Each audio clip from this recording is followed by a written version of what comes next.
Now I'm developing a particular, I don't know, self-defense method using your walking stick when you're out on a hike, especially in urban settings. Not necessarily towards critters per se, but those two-legged walking predatory critters that like to wear jackets and bandanas or even, orange suits. And I'm trying to develop this in a way that it's actually very ergonomic, it's practical, it makes sense based on the situation, of just hiking and walking through the woods. And again, my background is heavily martial arts. I've been studying martial arts since I was 8. I have certifications under Faye at the Minnesota Kali group since I was 17. So over 40 years now.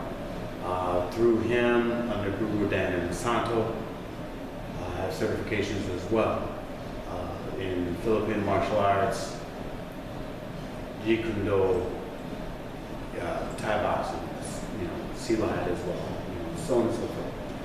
So you can check my background if you want. So I'm kind of developing this from a situational standpoint, and there will be modifications. Now, I want to use the word kata because this can be an exercise, so that it becomes like in your muscle memory, so that as you're walking in the woods, especially if you're smaller stature or you're female, and a human predator pops in your path, you can immediately just hit them right away, with your walking stick or your hiking stick. Shield any little ones, any child that you may have with you, and go the opposite way, go back towards safety, et cetera, et cetera. So I'm going to build on this, and this is a development and project progress. I'm using Jeet-Kund-Do, Bruce Lee's Jeet-Kund-Do, a philosophy and mindset to build upon this. So it's not going to just be a hodgepodge based on what I think I know. It's going to be based on practicality and studies from what I know have come from people much more learned than me in the martial arts, and so on and so forth. So right now, what I'm working on, and again, is I'm hiking, and again, I have another channel, the Urban Aboriginal, and that's my primitive technology channel. And when you're walking through, it's good to have a third leg, a hiking stick. So, and most of us, and this is a smaller one. This is actually one that I made for my daughter, and it does have a lanyard. We'll get into that later in more advanced portions of it. But for now, it's like most people are walking around and they're holding it like this. And I figured that the first strike that you have to deal with a human predator versus an animal predator, which is on all fours, and most likely you're going to be lower than your center of gravity, unless they're a big old grizzly bear. And then that's a whole other conversation. I'm not covering it. I don't live in grizzly bear country. However, the first strike is going to be here. Okay? And there's many areas in the face and in the throat that you can strike. If nothing else, as a distraction. A fake, if you will. You want that kind of reaction. So then next, because you already have your stick like this, it's going to strike up between the legs, or you're going to hit them under the chin. It doesn't really matter. Don't worry about focusing on a particular point. Okay, these are gross motor motions. Startle attack, startle reactions. It's like, oh, So that's why you don't want to just startle people that have studied martial arts for all their life, because they have gross motor, there's motor skill that's gonna fire, and you know, you get what you get, especially if you know that they've been either trained like that. So, you know, essentially, you know, I'm starting off when you just walk into the woods, and it's kind of great to have, you know, at least I don't have a full backdrop, and next to me I've got people in the gym, but at least I can say this is a hiking trail. I've got a device to my left, I've got a railing to my left, I got a device to get. I've got a training device to my right, I've got railings to the left. More or less, this is a hiking path. Many of them can be narrower, and so we're going to work within that paradigm. So my first strike is going to be, you know, when my slick is this way, I'm not going to get up into a big old, wide, you know, samurai stance or jiu-jitsu. And again, some of these techniques, I'm going to be honest with you, borrow from that. I'm not a jiu-jitsu guy. I'm not that type of person that has really studied the jiu to that extent. However, I have trained in weaponry for most of my life, right? So, you know, from this point, this is going to be a full stroke. It's easy. It's ergonomic. That's going to be a reaction. You know, you're going to cover your face. But that's going to be a reaction. Then, to flick your tool upward, because once the opponent's face goes upwards, their lower extremity is going to be exposed. So it's tap. Okay? So 1, 2, and then the coup de grace, so to speak. Or the finishing point is once you hit them, you want to incapacitate them as best you can so that you can escape. Now, there's a self-defense, legally there's in America, in many states, there's a self-defense clause on that sort of thing. I'm not going to get into that. Look into your state's legal statutes on self-defense. But right now, most states, many states are like, you are supposed to retreat. Okay, cool. So here, but I want to make sure that I cannot be chased down or followed.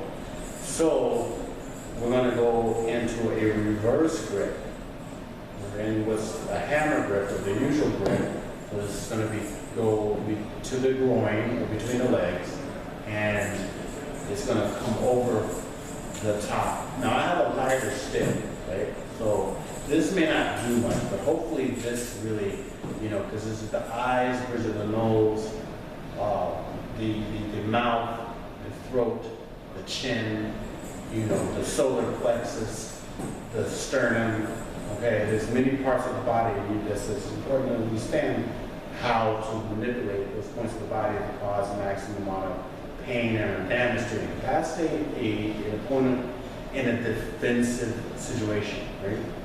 So, you know, this is going to cause some sort of autonomic nervous system reaction to which that exposes another area. And then what we're going to do is we're going to turn and escape, right? So I'm going to reverse this so this comes down like that.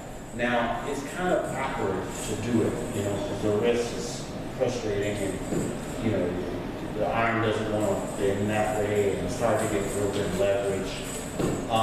But what you work with is your body, so I can turn and hit. And again, with this kind of weighted stick, this is not going to do much, and that's okay. So, but I can hit to make sure as a deterrent and run away, back down where I was coming from. So the scenario is I'm in a narrow path. I can't pick up my stick and start swinging it wildly and stuff like that because there's brambles and trees and bushes and all, you know. So I have to work in this narrow corridor. 1, 2, 3. Okay? Most people will remember that. 1, 2, 3. Now, I've got some other tools here that I'll pull out. But you know, this is the walking stick I like to use. I mean, it actually kind of works, and it jingles, and I have videos on that on my channels. But there's reasons for it. But we're going to go into, you know, one of my canes. I got this from kind of one of these ethnic kiosks. So apparently this is an African cane or African made. And so it's got a handle, or it's got a hook. But again, I always put my lining on. We'll get to that one day. I'll share with you why and how to use the lining. But again, the same thing is, and when you have a cane, you want to have a nice kind of bend. This is kind of short for me, but it can work in the same motion, right? So here you can pick it up. Yeah, see that would be that's a good mistake to make on camera, so I'm not going to edit this out. But eventually you can go right between the legs or to the chin, right? And then as you retreat and hit and return. What I wanted to do though is, you know, be able to pick it up and do the same thing, hit and return. Right? But it's a shorter stick. You know, my hiking stick is longer. So I'm holding it in the middle, whereas this is, and there are systems around the cane that's cool, it's awesome. Not they are there, and you got a hook, and it's the whole thing. There's a whole system around using the cane hook. And then, you know, there's a lanyard here, which is, again, that adds a whole different element, right? If I use another tool, okay, I've got another walking stick, which is a cold steel replica, but it's almost indestructible, made of plastic, of the Irish blackthorn cane. You know, and again, I've got a lanyard. I want to do a whole video on this. I will do that. But again, the whole concept is the same. I can hit, and retreat. Right? But this type of hefty weapon, you probably won't need to. It's just a deterrent on its own. But you know, if you just have if you have to have a walking stick or need a walking stick, again, you can take out one point and just hit and retreat. Right? There's more in this, but again, these things take some practice. So this is the reason why I want to make it very ergonomic and on the startle response. Because that's what people do. That's what predators do. All predators do. They want to surprise. They stalk and surprise. So whatever your startle response is, it should be this. Right? So you immediately want to hit. You know, that's why people shouldn't start with it. That's why people shouldn't just be sneaking on people. They think it's funny in our Western society, but no. Some people have those startle reflexes that are trained or honed to a point where you startle me, I'm about to hit you in the face. And especially with something like this, nah, you don't want to get hit in the face with that. Trust me. You know, and then I'm going to go through I'm going to go through the motions and retreat, right? So again, I'm just going to go through a couple more. This is my walking stick. The one previous is my daughter's, and this is more like a staff or drill staff, right? So I might not be able, I mean, again, I can do this, but this is more as a stop, right? And then I can hit you, right? And then I don't have the space to do this because now I have to use my other hand to make sure I clear this in a vertical motion and retreat. But more on this later, because this is more of a staff shape, right? Even in a walking path. But just to give you some options, I don't have to really hit you, you know, like, I don't have to eject. I can just pop you right quick. Just pop you right quick, right? And then give you something to think about. Now, because it's taller, and then there's the overhead rush, I have to use my other hand And maybe I don't have other enemies because I'm shielding a child with somebody else. Okay? So we'll get to this, and these are other problem solvers. Again, this is a work in progress for this type of level because this is more staff work, working with the staff. Lastly,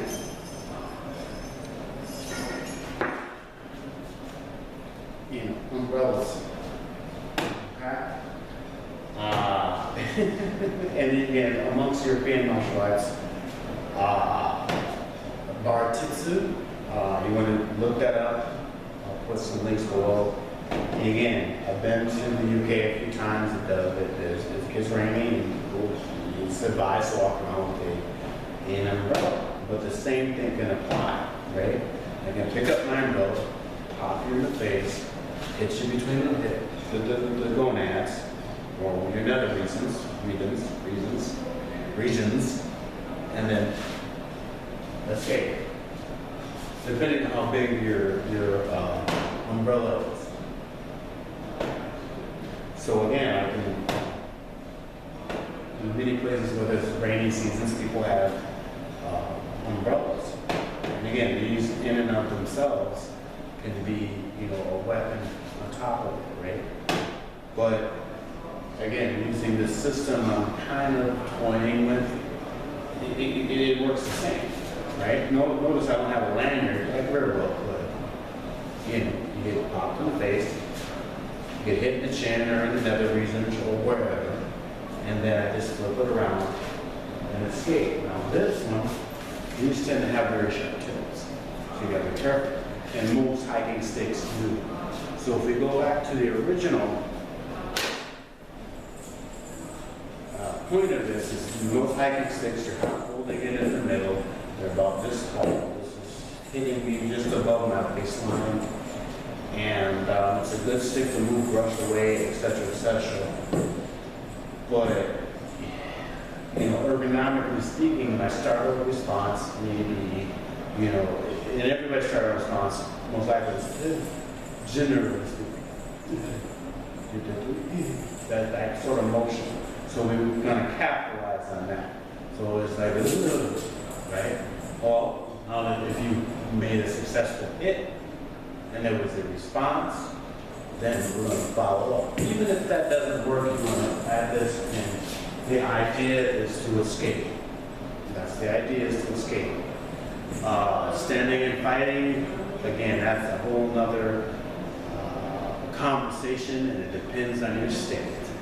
Depends on your county or whatever. It's legal. It's a legal thing, right? So I'm trying to give you some options, right? And this will build up. I'm building up. This is, Kata 1. One more time in review. 1, 2, 3. Again, you want to train at least this, right? But smoothly, you want to be 1, 2, 3, and then escape. So again, these are just, kind of some concepts that I'm thinking on, just, as I'm bushwhacking, or how does Miss Sally Pointer puts it. She's a living archaeologist, an experimental archaeologist in the UK, hedge bothering. And I like that term. So as you're either hedge bothering or hiking, whatever, and you happen to encounter that human predator, something to think about. How are you going to defend yourself in a way that may or may not be legally defensible, right? And many of these hiking poles have spikes on the end. That's another thing. I'm talking about defending against two-legged predators, the humankind versus four-legged predators. It's a whole other conversation that I don't think I'm really qualified to talk about. But anyways, I hope this gives you some ideas. I appreciate your feedback. Subscribe, share, and we'll duck it in the tip jar if you don't mind. Find this valuable information. And I will keep on going as I start to perfect and build this system.